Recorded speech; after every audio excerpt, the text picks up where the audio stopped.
Christ est ressuscité, il est vraiment ressuscité. C'est ce cri qui a résonné ce matin dans nos églises.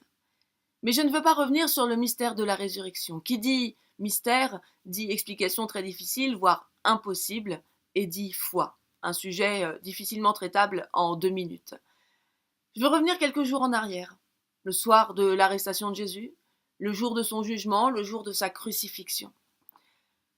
Je veux revenir non pas sur la figure de Jésus, mais sur celle de ses accusateurs, les grands prêtres. Ils ont un souci avec ce Jésus qui menace leurs prérogatives, leur autorité, leur pouvoir. Ils cherchent désespérément à le faire taire et quel meilleur moyen que de le faire mourir. Et c'est ce qui va arriver avec la complicité du pouvoir en place. Et voilà, ça ne règle rien. En 1554, Sébastien Castellion écrivait à propos de Michel Servet, un homme que les protestants ont considéré comme hérétique. On a aussi nos cadavres dans le placard. Tuer un homme, ce n'est pas défendre une doctrine, c'est tuer un homme. On ne prouve pas sa foi en brûlant un homme, mais en se faisant brûler pour elle. Les grands prêtres ont voulu faire taire Jésus, mais il avait déjà tellement dit, tellement enseigné. Les graines d'amour qu'il avait semées étaient tombées dans un terreau fertile.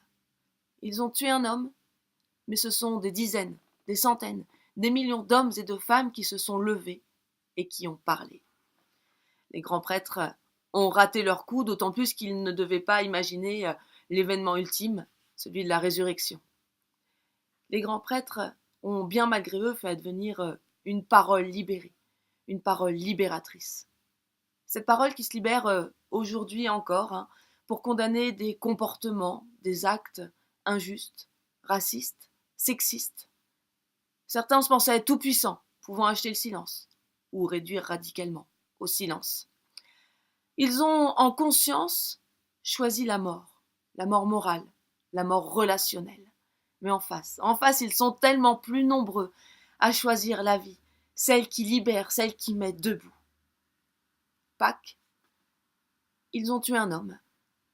Et malgré tout, cet homme nous appelle à choisir la vie.